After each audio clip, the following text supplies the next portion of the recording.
but I chose to cover up what was going on inside. And it was only when I began to be open about that and open with guys about my sin and my struggles that God could come in and say, okay, I'm going to bring healing to you. Well, thank you for joining us again here at the Castleview Baptist Podcast.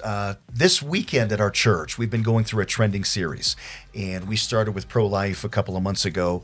And this past Sunday, I preached a message entitled Grace and Truth, Biblical Answers to LGBT Questions.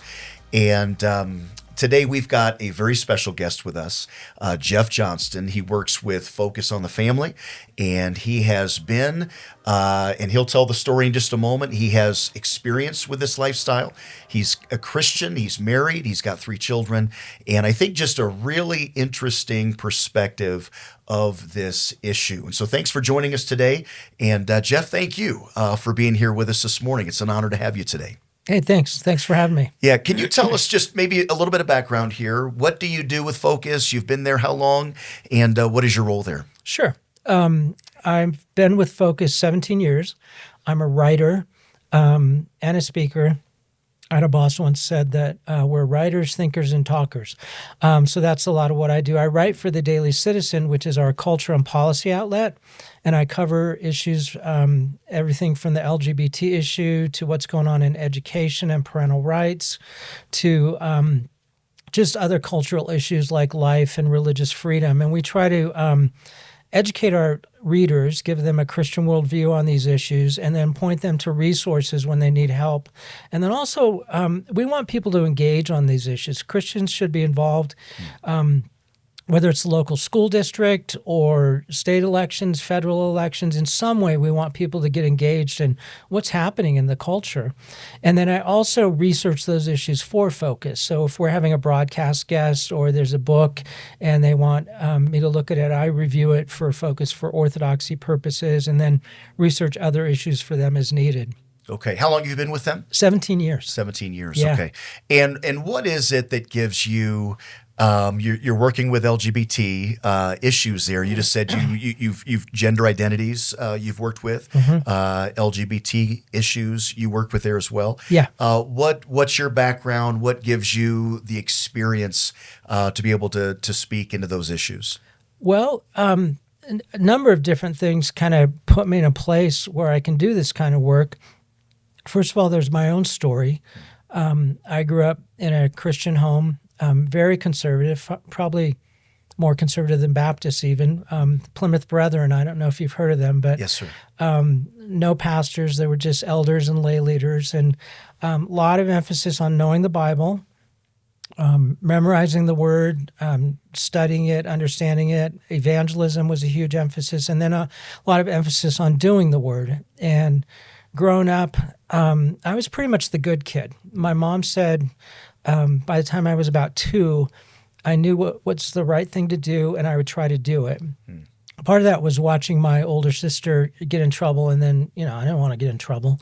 You learn by example. Yeah. But some of it, too, is that I was just kind of outwardly compliant, even if I wasn't necessarily on the inside. I was good at school. I was really involved in our church, Sunday school, camp, then youth group. At school, I was involved in speech and debate. But some of my earliest memories are of being involved in sexual play with other boys when I was about 5 and 6 and 7. And then partly as a result of that, I kind of backed off from connecting with guys. I spent a lot of time reading, tended to hang out more with girls, identified more with my mom and my sisters than with my dad. We had a difficult relationship at times. Then when I hit junior high, I discovered pornography and masturbation like a lot of guys do.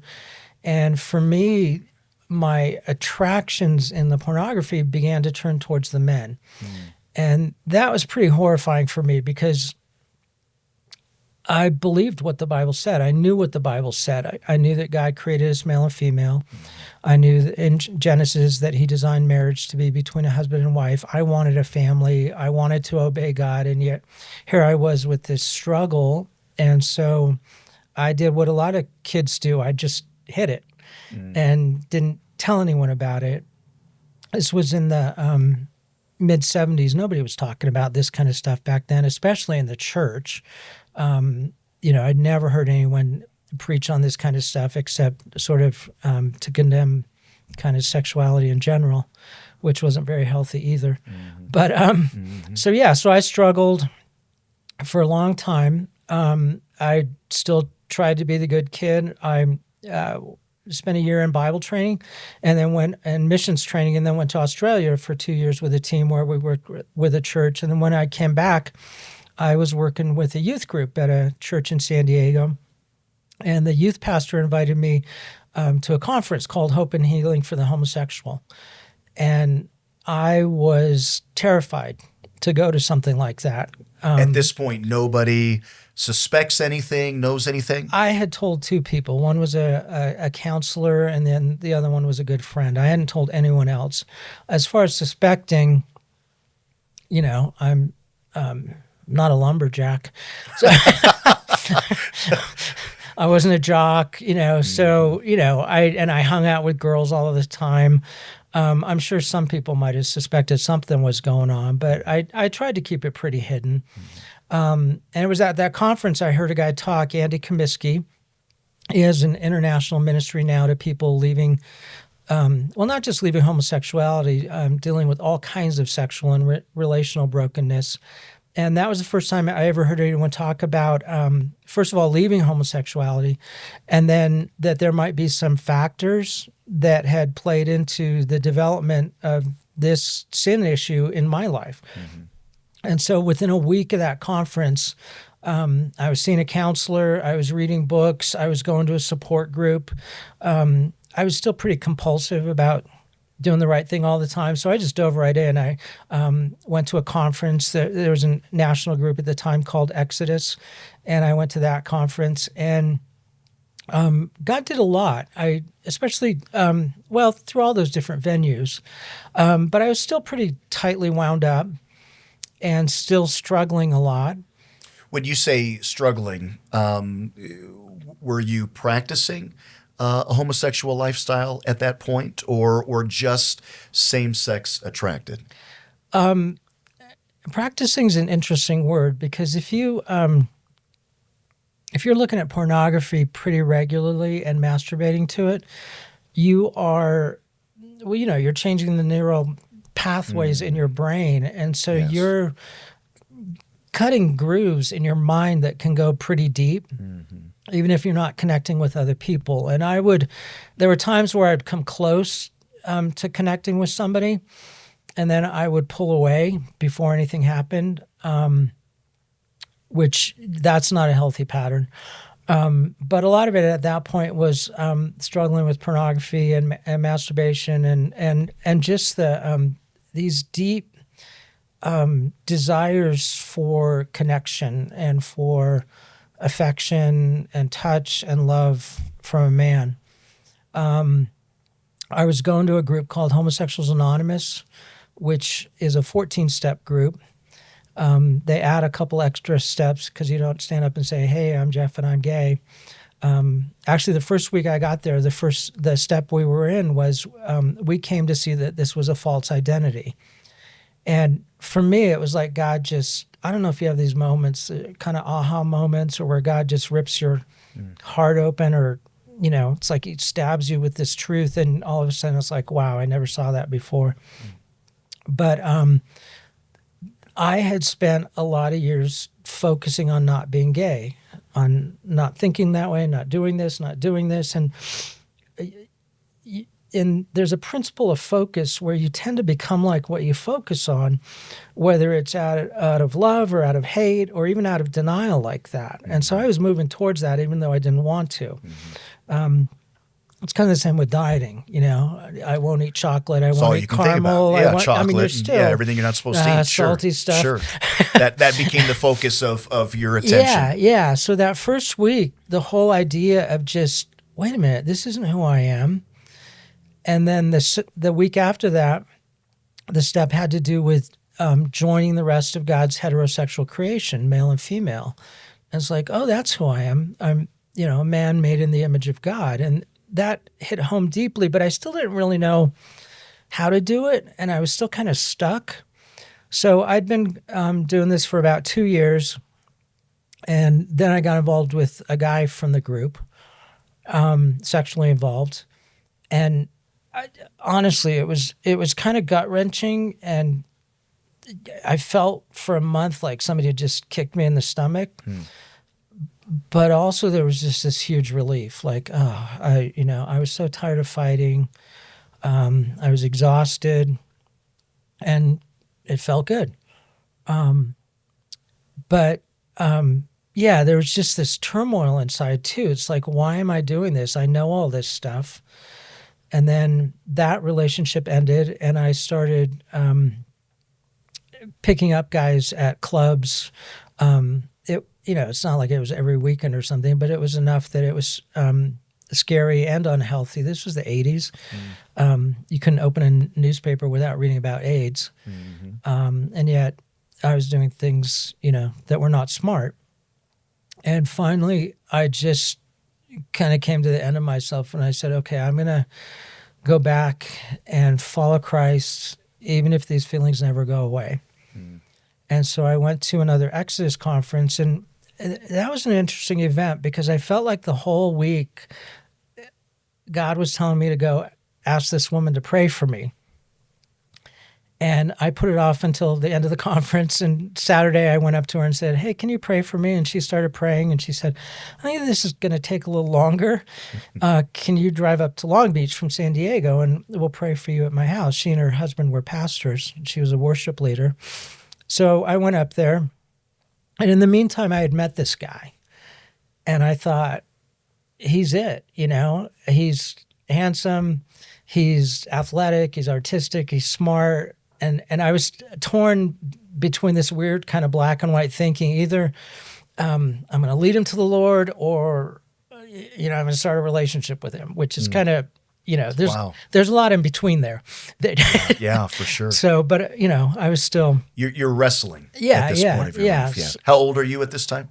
29. Okay. So I went up to her house. And I told her how confused I was, and she asked me a question. She said, who is the author of confusion? And I went, oh, okay. It was one of those knife in the heart moments. And then she prayed for me. She prayed two things. She prayed that God would connect my head and my heart, because a lot of my Christianity was up here, and a lot of my life was up here, and it wasn't down here, and I was pretty disconnected. And then she also prayed that God would break the power of doctrinal bondage. And my first thought was, you can't pray that. But then I realized, I'm kind of stuck in how I think about God and who I think he is. And that took a lot of time to unravel. I went back home. I didn't connect with that guy.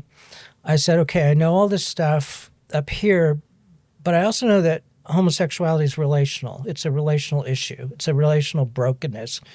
So I decided I was going to go to a church and not do anything for the Lord, not serve, not teach Sunday school, just be and connect with men. And I went to Skyline Wesleyan, a pretty big church in San Diego. It's John Maxwell's church. Yeah. And at the time, I hardly ever went to go hear him speak, because we had a young adult group that had about 200 or 300 people in it, and we had our own pastor and worship leader. And I started going to home group, and I went to church to connect with those guys, not to learn more. I still learned and grew that way. So this wasn't a desire to let me sit under the word and heal and see what God says. This really is there's men here that share some of the same biblical worldview that I do, but it would also be a place to meet other relationships. It was a way to connect with guys, and I had one guy disciple me. I had two guys I met with for a year for relationship and prayer and talking and sharing. And then I met with two other guys for 2 years. And these guys would say to me, sexual brokenness, difficulty with dad, difficulty with women, troubles with life. You're not that different. In fact, we don't know why we didn't turn the same direction you did. We were all kind of in the same boat together, going through this healing journey together. And so it was really more living out with people, discipleship and growth and healing. So, for example, one time I talked about my image of God and how I kind of had him in this doctrinal box.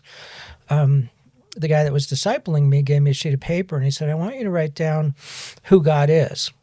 And that was pretty easy. And I filled a page with, God is light and love, and he's transcendent and immanent and omniscient, all the omnis. And I had verses. And he said, okay, that's really good, but I want you to flip it over and write down how you feel about God. What an interesting question. Yeah, and 4 or 5 words just popped into my head. God is angry. God is distant. God is punitive. He's fickle. Can I just back up just a touch on this? Because I wanted to follow up with this question. You had mentioned a few minutes ago in your story that you were seeking love. Yeah. Was there a disconnect in the parental relationship? Do you feel like a lot of times we see God the way we see our father, right? Yeah. Our earthly father has certain characteristics, and because of that's that figure in our life, we often see God that way. Was there a connection there? Yeah, a huge connection. And I learned too, I'll throw this out, you can use this anytime you want, but I also learned along the way that we also tend to relate to God. We learn how to do that by watching our mom relate to our dad. So there's another piece of the puzzle there. But yeah, I was really disconnected from my father. And his dad had died when he was 3. And during the time where I was working through some of this stuff, I told my parents. And after a while with my counselor, I said, okay, I'm going to talk to my dad about one issue where I need to work through to forgiveness. And it was, and I told him, I said, I wish you had done things with me instead of for me as a kid. And so he talked a lot. He ended up opening up a lot, and he talked about some abuse in his past and what it was like growing up without a dad. And so I think he had a difficulty connecting with me. Also because I was kind of introverted and quiet, and he was a lot more outgoing. And so, yeah, there was a lot of strain there. And I, because of what happened with guys, I tended to gravitate more towards women. So that's who I identified with. So it just kind of, this is kind of related, but you'll see guys with kind of effeminate mannerisms. It's because of who they've identified with. If you grow up identifying with your mom, and no woman really acts the way an effeminate man does, but it's kind of a little boy's view of a woman from when he was a kid. So yeah, a lot had to change in my relationship with God, with the Father. And some of that was learning how to listen to the Holy Spirit. Like there was this time I was in worship at Skyline, and I felt God say to me, my son, all that I have is yours. And I knew that came from the story of the prodigal son, the older brother. And I had even taught on this, that a lot of us struggling with this issue were like the older brother. We were the good boys. There's the title of a book of somebody who left homosexuality, or who was in homosexuality, called The Best Little Boy in the World. And a lot of us were that. And that's not really normal for little boys to be that good. And a lot of times, if they're not acting out with 4, they're going to act out when they're 24. And it's going to be bigger and uglier. You got really good at hiding things. You had this duplicitous lifestyle. I lived a lie. You lived a lie. Sure. And God had to, I've had to confess a lot of stuff, but you saw God, going back to what you said a minute ago, you saw God as angry. And so the 4 or 5 words you write down distant, punitive, fickle, which, distant and punitive, a lot of them don't even make sense together. But so confused image of God, broken image of God. I don't know if you read this quote from C.S. Lewis, but he says something to the effect that we have to constantly ask God to replace our image of him with his real presence. And some of that gets mediated through other people, through people in the body that love us and pray for us and accept us where we are and give us grace. Some of it's mediated directly through his Holy Spirit in different ways. Some of it's through the Word. But there's a presence of God that we can experience that I was really detached from. I would imagine this is a really challenging way to grow up, right? You've got this same-sex attraction. You're sitting in church week after week. You've got a Christian family. Yeah. You're hearing about this issue from a biblical perspective, and you can't let anybody know about this. And then it exploded with, I don't know if you know, but the first Stonewall riot was in 1969, and then the first gay pride parade was in 1970. And then all through the 1970s, you had this pride movement building. And then in the 1980s, you had AIDS, and then you had covers of, Time and Newsweek saying born gay. So it became a controversial issue in the culture as well. Anita Bryant and some of the campaigns to keep gay identified teachers out of schools. So there was this culture thing, there was the church thing, and then there's the me thing. Wow. Yeah, right. You're hearing both sides. Yeah. And then you've got this war raging inside. Yeah. Can I ask you about that? You mentioned the article "Born Gay." That's I mentioned that in my sermon this past weekend. What are your thoughts about that? Do you feel like it's nature and nurture, nature or nurture? What do you, from your experience? Well, there may be boys. I don't, and there may be women too who are maybe born with a propensity to be different. There's a guy at Harvard that did a study, and he found that about 10% of boys are quieter, they startle easier, they don't like rough and tumble play. And so to bring those boys into the world of men can be a little bit difficult. And if you define masculinity very narrowly, it's even harder to get into that world.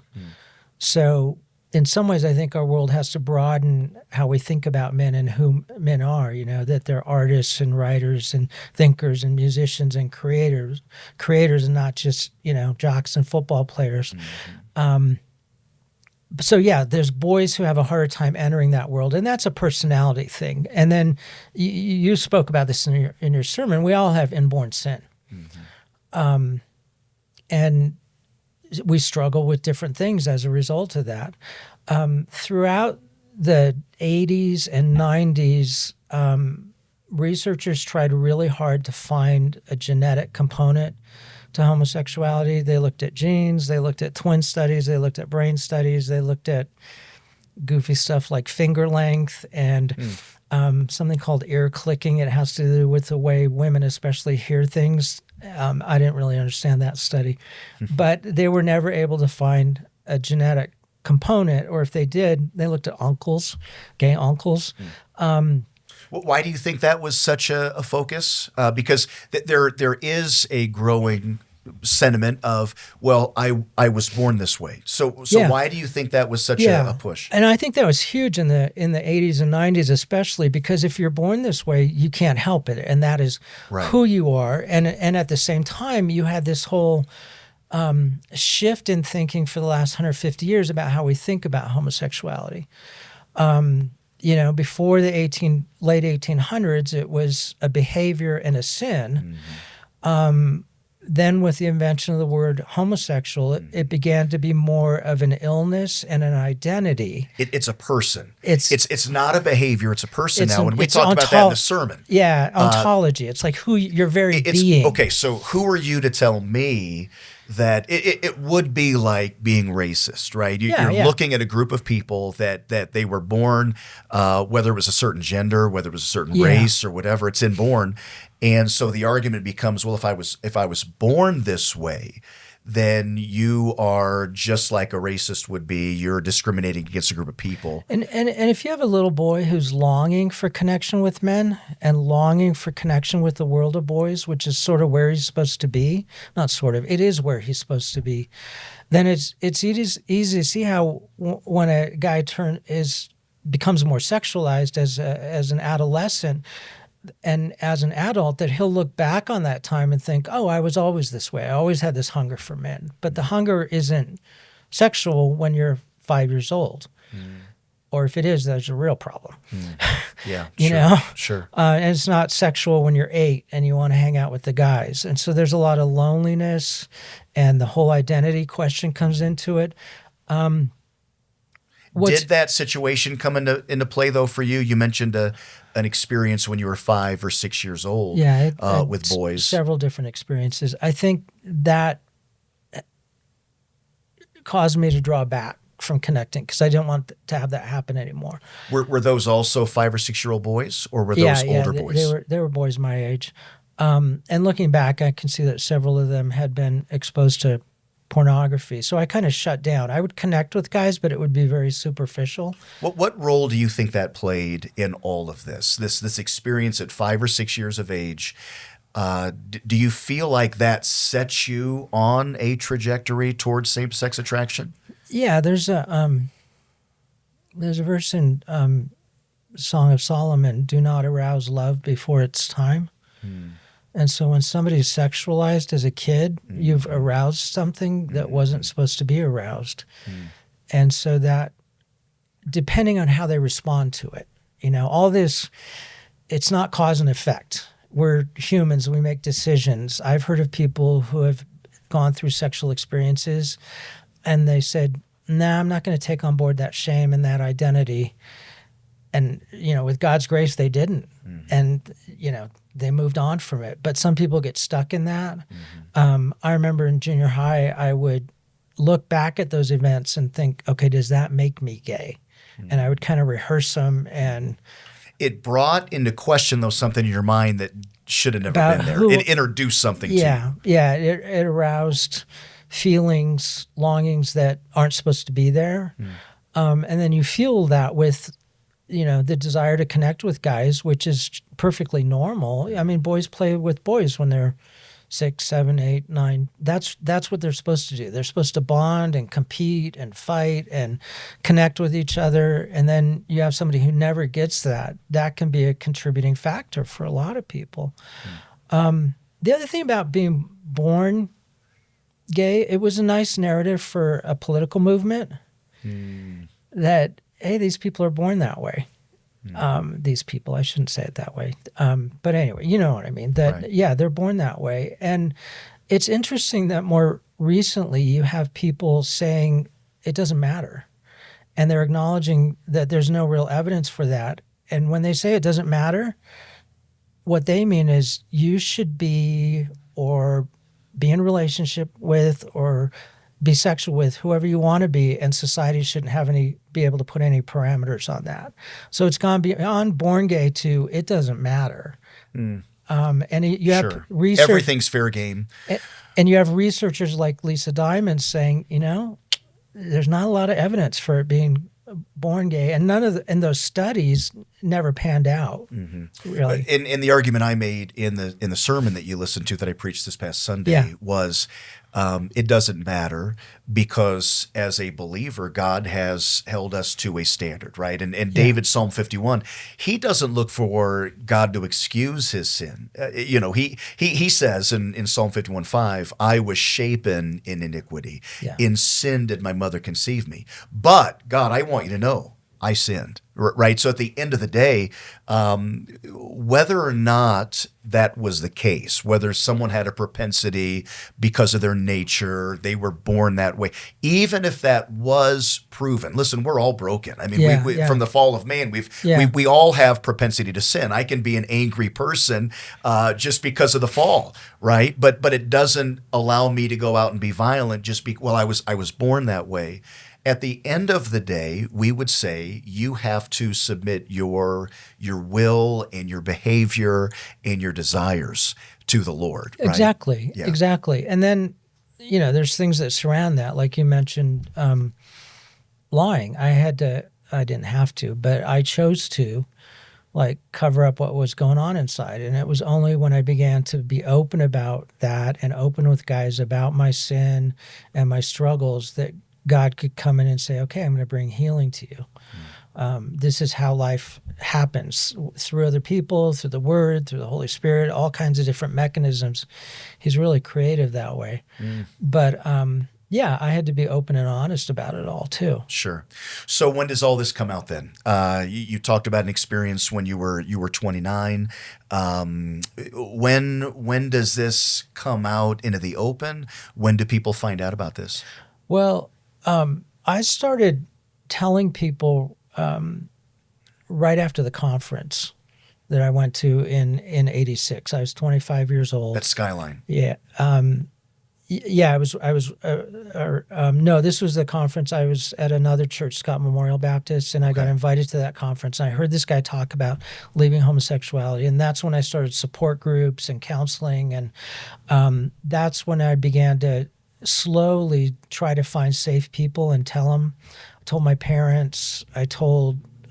Began gradually to talk to siblings, some friends. And, I made mistakes along the way. Not everybody is safe to tell things to. But there was even kind of a relief in that, just in terms of like, oh, okay, I don't have to be, hiding behind this facade the whole time. What was their reaction? It was almost always good. Is that because of the people you told? It wasn't the church community. Was it more? No, a lot of them were in the church. Okay. I found, I think the church gets a bad rap. I found grace and love and acceptance through the church. Do you think that'd be most people's experience? Yeah, most people. Yeah, I think so. I was at a conference up in Denver with a friend of mine from the counseling department at Focus, and we were listening to this guy that was gay identified. He and his partner were both there speaking at this hospital, and they were talking about different issues. And he said something, and he's a gay identified man in a relationship. He's done all this research on teen kids, especially teen boys.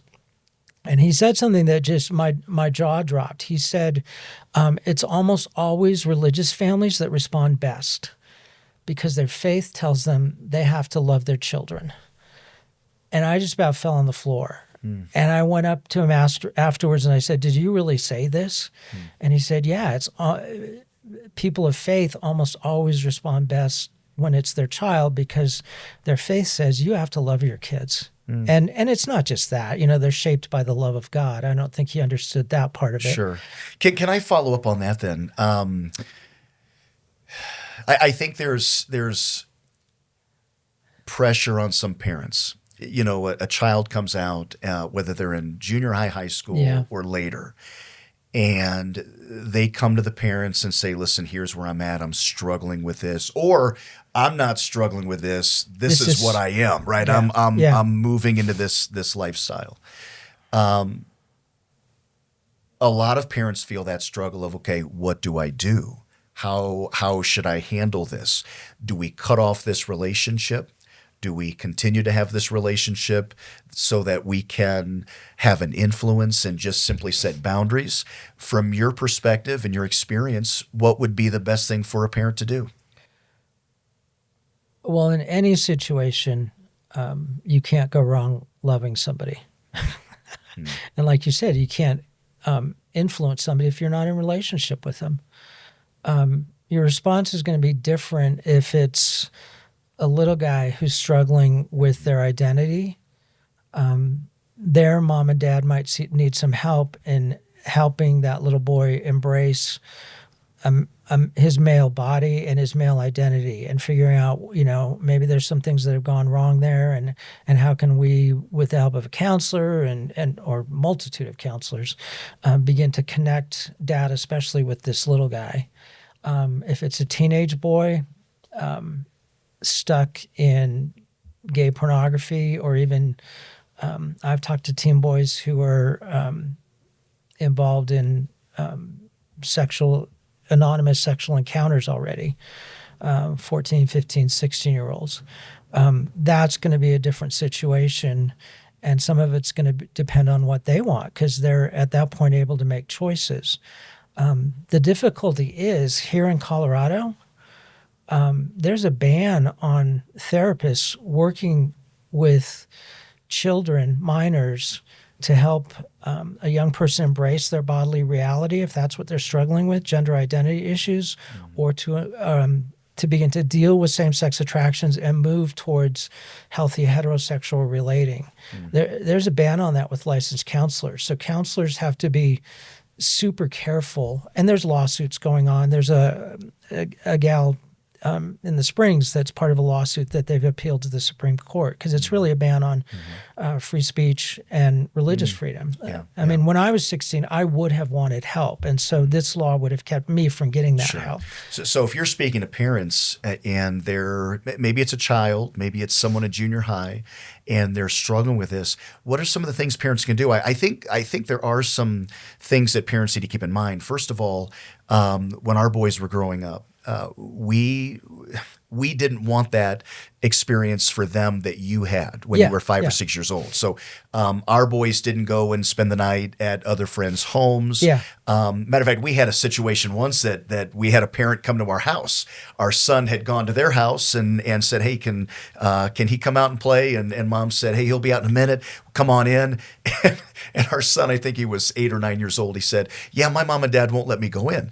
And so dad comes over, right? A little while later, he's at my door going, "Hey, we let our son go to your house. Why don't you let your son?" And I had to just tell him honestly, "Listen, I'm sorry. It's not because of you guys. We're responsible for our children." And so there might be some boundaries that parents need to make. What was the original question again? Sorry. What are some things that parents might need to do to help their kids? Not just boundaries, but also if they're coming in and saying, "Okay, I'm struggling with this," how would a parent help a junior high boy that's struggling?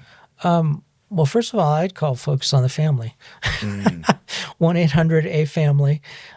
We have a lot of resources around all of these issues that we've been talking about. Questions of identity, questions of sexuality, sexual abuse, relational issues. I mean, you can see all the different things that are involved in this. That's why it's not easy to deal with growing up and becoming a man as part of it.